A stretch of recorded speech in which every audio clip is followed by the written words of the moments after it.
Hi, I'm Daniel Ehrenberg, and I work on TC39 and V8. See the hat and the shirt.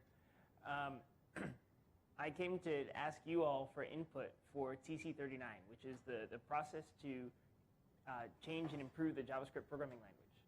So for that, this is a big favor, and if anybody wants to help get started, I wanted to explain the process and to explain how things work, just to also to give more transparency about what's going on. So what is TC39? This is the committee of people who specify the JavaScript programming language. This brought us ES6, it brought async await, modules, classes, and it publishes the JavaScript specification, which you can find here. It meets every 2 months in person. A bunch of people get into a room, like 20 to 50 people get into a room, and they discuss various proposals. And the group consists of a bunch of different representatives from the community, from frameworks and libraries and tools, and large websites like Facebook, all the major web browsers. Node.js has a few different representatives from their technical committee, and other programming language experts, JavaScript educators, and of course, Brendan Eich, the creator of the JavaScript programming language. So these people are all trying to come together to create the programming language and make changes to it. So what does TC39 want, people ask. They see these changes coming into the language, like classes, and well, what led to the design? There's actually a bunch of different goals that different people have. One goal is to be a learnable, consistent, simple mental model for programming.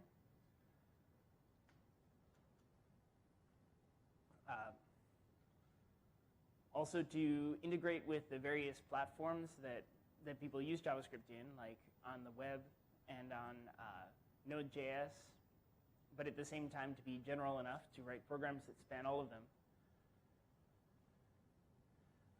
And meeting programmers' needs now and in the future. There's sort of a tension between these goals. It might not be immediately visible, but you can try to meet needs that are immediately apparent, or you can also try to predict what needs may come in the future. There might be a tension between having something be comprehensible and simple, or useful and complete. So these are the kinds of questions that we try to talk about. Another goal is getting the specification and the implementations to match. Because we have this long historical trend of creating web browsers and then a specification, and they kind of correspond, and just trying to match them up. Either changing one or changing the other, depending on what happens. So a problem that we've had is that TC39 is not always completely representative of the community. Typically, historically, it's been a group of, mostly white men from big North American corporations, and we didn't have any non-men participate at all, except once until the past year. So that for just one aspect of diversity. So we're really trying to improve our accessibility and openness and diversity and inclusion. So one thing we've been doing is moving to GitHub for development. If you go to this website, this is the specification. It used to be a big Microsoft Word document stored on the editor's computer. Only the editor could change it, and then occasionally they would do a dump of that into HTML. But now it's this big interactive HTML page with a bunch of boring text in it. Anyway,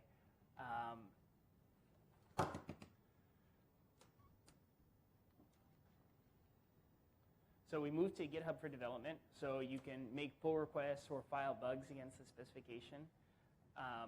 We've been recruiting more people from the community. 2 years ago, we didn't even have representatives from all the browsers, let alone a number of the frameworks or libraries or educators, but now We're incorporating more of the community in. And we're working on a code of conduct to make sure that people act civilly and that everyone can feel comfortable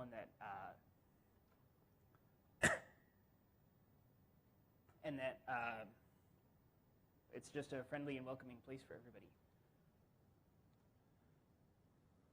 So how do we make changes? We developed this specification on GitHub.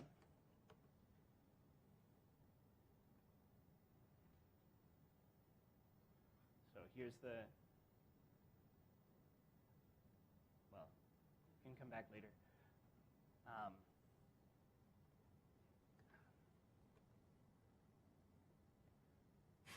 It's built with an HTML-like language that there's a compiler in Node that translates this language into HTML. And there's two ways that you can make it change. You can either file a pull request, or you can go through this stage process through changes. We also maintain conformance tests. So we make sure that everything, all the changes that go into the language have to come with tests. So the pull request process, just to walk through an example of how JavaScript changes. This is a bug that I filed. I was trying to change V8 to match the spec where the regular expression library changed somewhat in ES6, and I was trying to implement that in browsers. But when I did that, somebody filed a bug against V8. They said their website is broken because we followed the official JavaScript programming language. And it turns out their website was actually pretty reasonable, and they weren't really doing anything wrong. So on a normal GitHub issue, we discussed the problem, and we talked about different alternatives. And then a community member, Claude Pache, wrote a change where there were several different tweaks we could do to make that website be allowed, as it had been allowed by web browsers for a long time. And we decided on one, and finally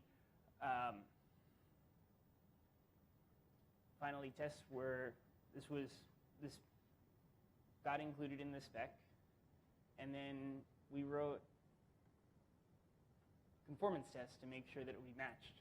So this process is all completely different from how it was before. Before, you would go to the editor, you would convince the editor who's in charge that we should do this, and then the editor would make a change, and then nobody would write tests until maybe years later.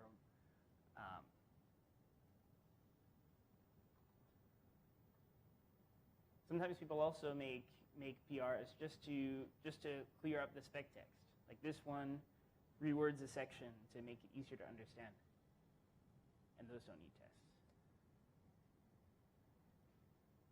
The committee works by consensus, so we try to get agreement of everybody in the room to make it change. So sometimes this happens on GitHub, or sometimes this happens at the in-person meetings.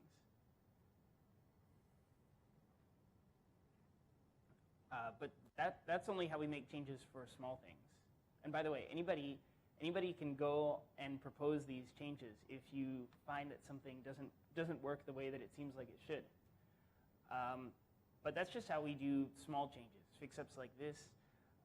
For bigger things, one big feature we added recently was shared array buffer. And shared array buffer lets you have shared memory between different web workers. You can open a web worker, create an array buffer in one, and send it to the other, and then you have atomic locking primitives, and you can parallelize computation with that. And this was all done in TC39. So it goes through these 4 stages to get standardized. At the beginning, you just start discussing a possibility. So something that I think would be nice is if we have more possibilities brought up by community members. We tend to instead have possibilities that are brought up by insiders, but ultimately the goal is to serve the community. So we do try to gather use cases. The goal for this stage is just to write what's called an explainer document. where you explain the use cases and why a feature is useful. So for this example of a staged process, I took pad start. You might have heard of the pad left crisis, where in NPM, somebody removed the pad left package, which apparently the whole world depended on. Well, in parallel, before any of that happened, Jordan Harband started looking into adding pad start and pad end because he saw, oh, so many people are using this NPM package. It actually seems like a pretty basic thing. Why don't we add it to the JavaScript standard library? And the timing was kind of funny because as this was going through standardization, that happened, and then you could be like, oh, looks like that all wouldn't have happened if TC39 saved us. That's not really how it works, but it's a much slower process. So pages like this describe the rationale and describe the basics for what the specification should be. So here, as we iterated through the specification, we've changed things like it used to be pad left and pad right, but then that's very left to right centric. What about Hebrew and Arabic and other languages that are written right to left? So instead, pad start and end are the more official Unicode names for these things.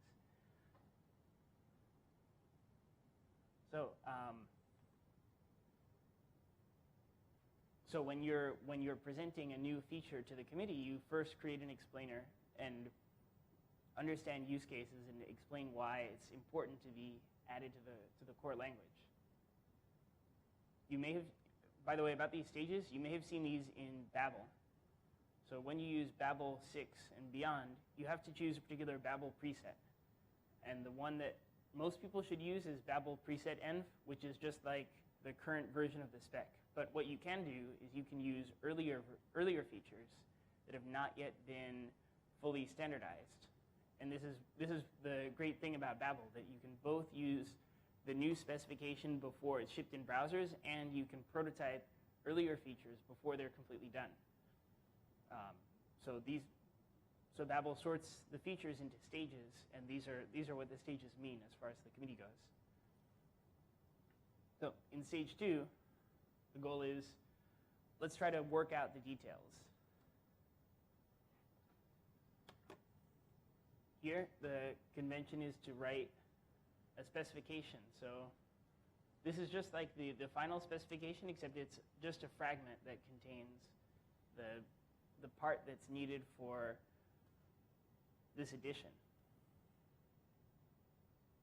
So you can see it's just a detailed description of what a pad start function does in this algorithmic notation.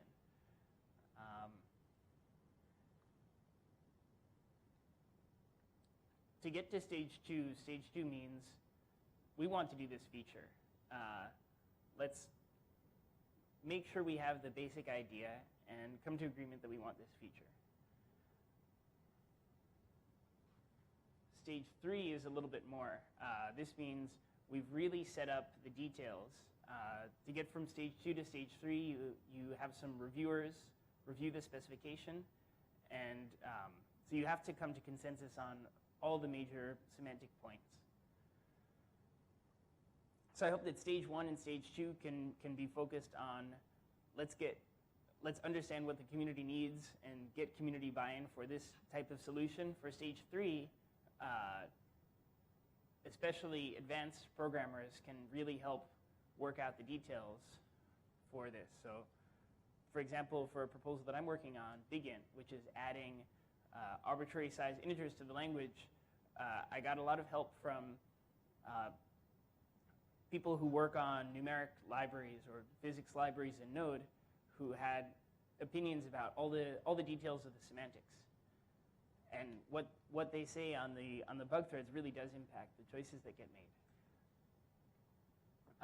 It's also important to work out the details with respect to what's implementable with good performance and without too much complexity, and what would be consistent and meet the mental model of programmers.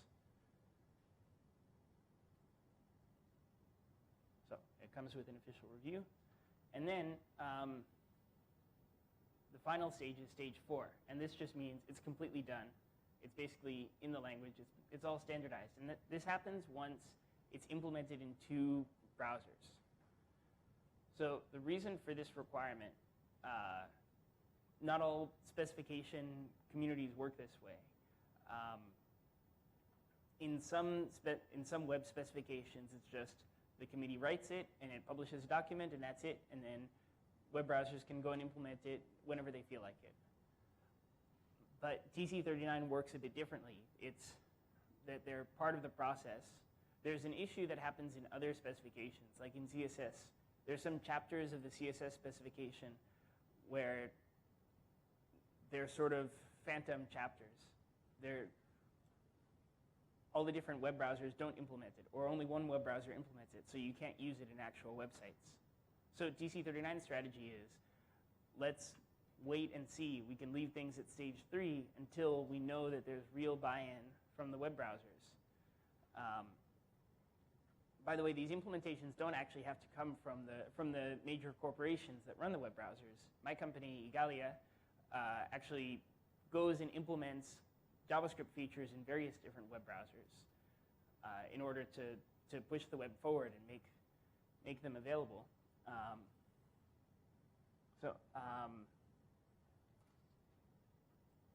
So in addition to the implementation, you need full conformance tests. So for example, for this pad start and pad end, there's a pull request against test262, where test262 is the suite of tests that is used by JavaScript engine implementers and other people who want to conform to the JavaScript spec to make sure that they're doing the right thing.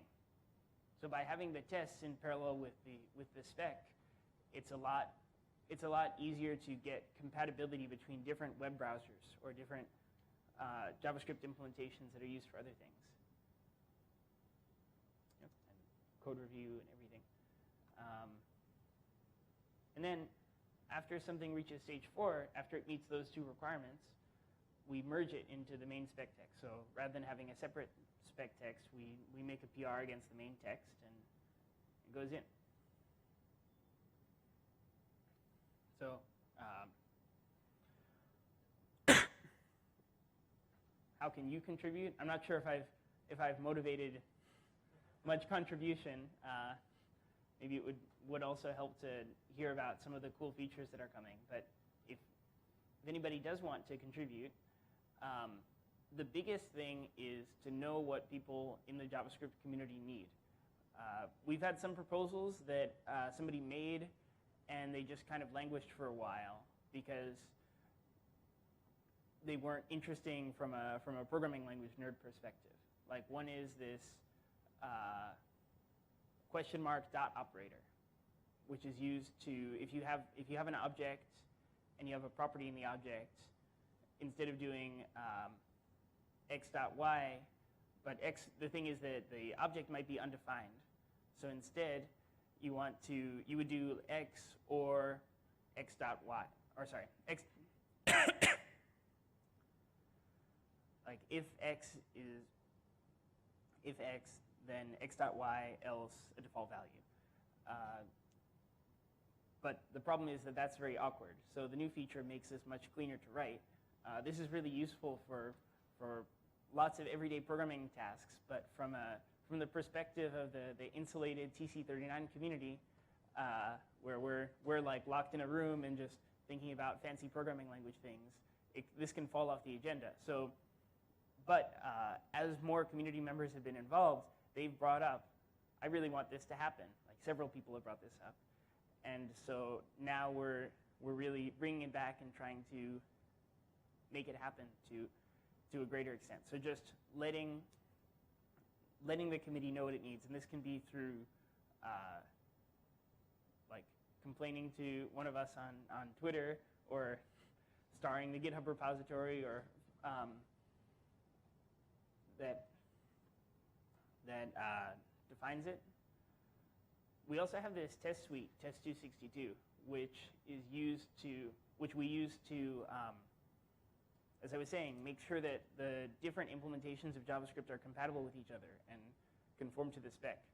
There are probably a bunch of holes in this test suite. And there's also a big need to have tests written when new features come out. And it's a lot of work to write a full test suite.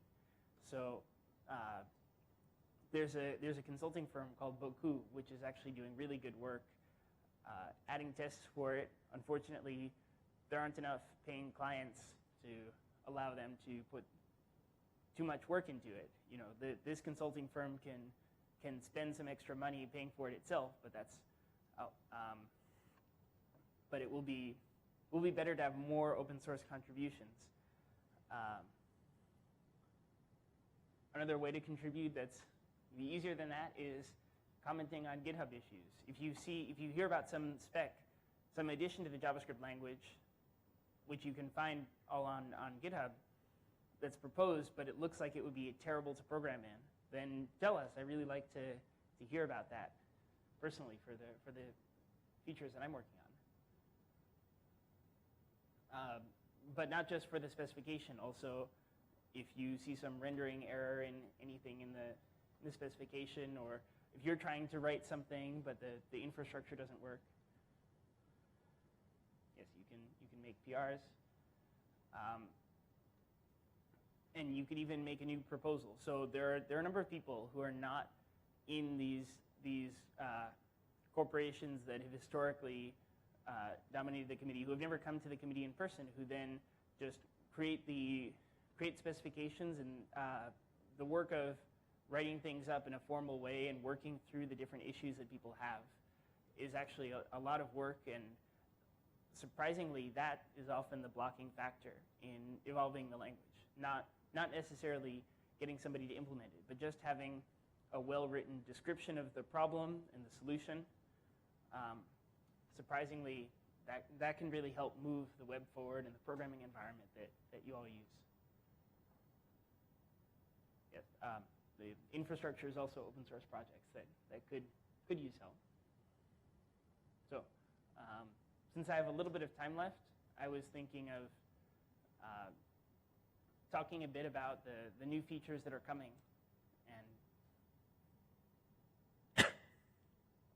and what we've been doing in TC39.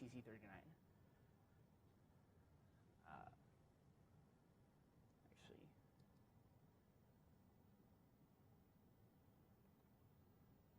I'm going to skip to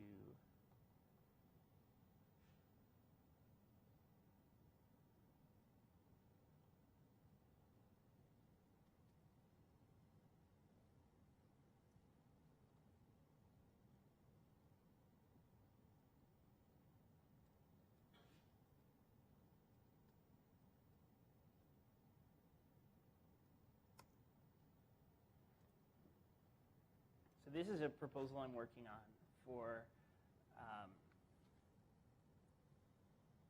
making classes work better. So you might know about ES6 classes. So historically, traditionally, with a JavaScript program, when you want to declare a new kind of object, what you do is you set up all these object literals and you say this.prototype equals that, and you have a constructor function, and it's sort of this weird special model. But then ES6 made this a bit easier by using the class keyword to allow you to define something that looks a lot more normal, a lot like other programming languages, where a class has methods and a constructor. So here, I'm defining a counter custom element, which has some on-click behavior, and I'm using the custom elements v1 API to hook it up to the document, so that all I need to do is define a num counter element, and then suddenly it'll come alive with the behavior here. It will become a counter that every time you click on it will increment. There are some things that are a little funny about this example. You can see, well, just like traditional JavaScript, when we have what in other languages would be an instance variable, when we have to store something on the object, we just write in the constructor this dot whatever the name is whatever the value is. With a new feature, field declarations, you can actually declare the field in the class body, just like how you declare a method. So you can say the name of the field and a default value. But there's something else that's kind of missing from this example. In other languages, you might declare that this field is an implementation detail of the class. That the class has an interface. There's a way that it accesses it from outside, and then inside the class you have things that are specific to the implementation. So you might define X as a private member of the class. So that's coming in, and you might also define the clicked method as private. So that's coming with this private state proposal. With private state, if you want something to be only visible inside the class, you use a hash sign to start with. This is sort of like underscore. Often in JavaScript, people use underscore when something sort of shouldn't be visible outside, but you still can access it outside. If you start with hash, on the other hand, then it really cannot be accessed outside of the class. So the goal is to allow both private fields and also private methods. Then after this closing curly brace, that's it. You cannot access those details anymore. So that this way you can write a library and expose it to your users, and you don't have the risk of users depending on what the state of those internal implementation details is. And then the last thing to tie it together is decorators. Decorators allow you to annotate elements of a class with extra functions that change the behavior. So here, I'm using this observe decorator, and previously, whenever I incremented X, I would queue a call to the render method. But that's a bit annoying. Wouldn't it be nice if my web framework could just let me mark observed, and then it would magically call the render method for me? So the definition of observed is a little complicated, and I'm not including it here. But this is the goal of the proposal, to make it easier to implement custom elements and things like this in JavaScript using these new language features. Hopefully, it doesn't make things worse. So that's my presentation. Thank you very much.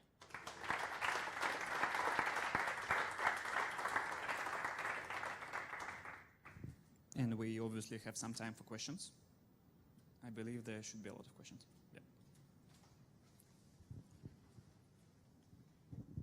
Yeah.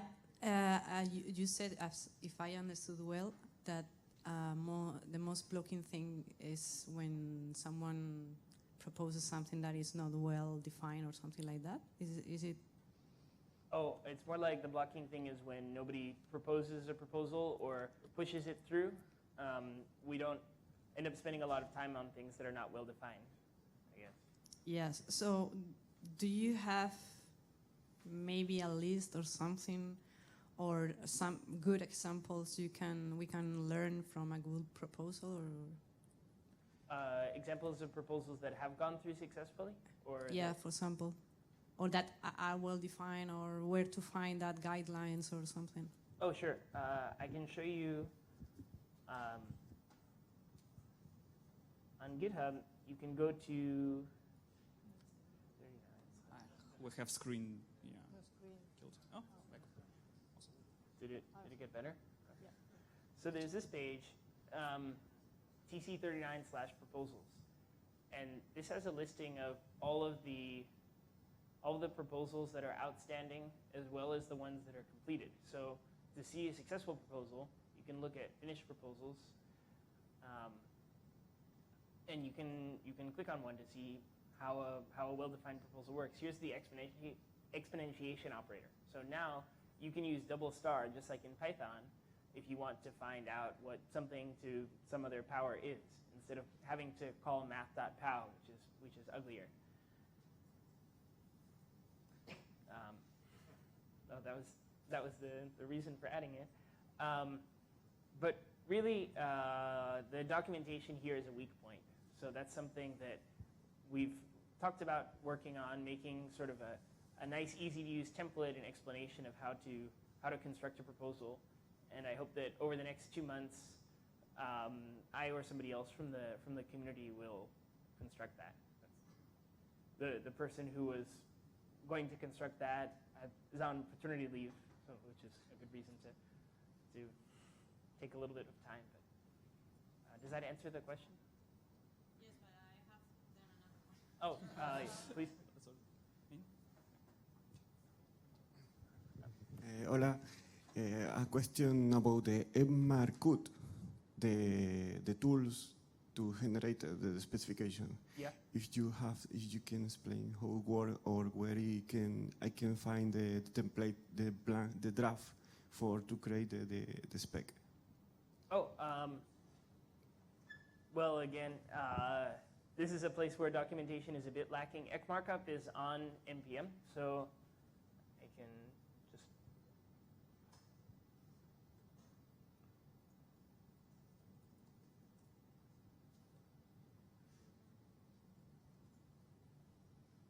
So Ek markup is on GitHub. You just do npm install -g Ek markup.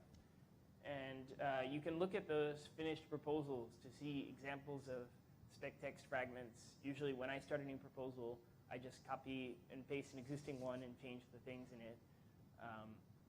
So this is a place where once we do have that guide, then that should really help people to get started.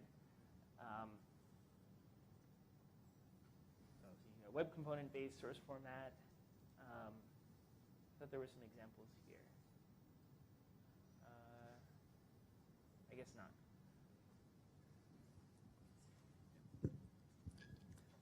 Good afternoon. I saw that you use Babel as a target compiler or implementation also for features.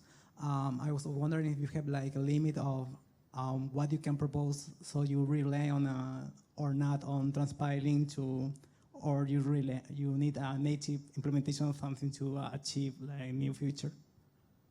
Well, in practice, the document that TC39 produces is used by native engines for what they're supposed to interpret. So there are other standards like the TypeScript. TypeScript has a specification now, and that defines what that transpiler will do, which is distinct from TC39. Everything TC39 publishes, the proponents of that feature are, if it gets accepted, it's sort of expected that the native implementations would hopefully follow on. So personally, it seems like there might be a place for things that are only in transpilers forever, but I think Babel is not. It seems like Babel is not. Babel's goal is to be aligned with the future of what will be shipped natively in browsers. And things that are going to always be transpiled will probably be best pursued outside of TC39 and outside of Babel, such as TypeScript, or outside of both of those. However, we do interact with the TypeScript community. For example, for that class feature, we made sure not to stomp all over TypeScript syntax and be ambiguous, because otherwise we could consider declaring instance variables using a colon instead of an equals sign. But if we used a colon, then that's how TypeScript declares types. So it doesn't work. Great. Thank you. No questions? No?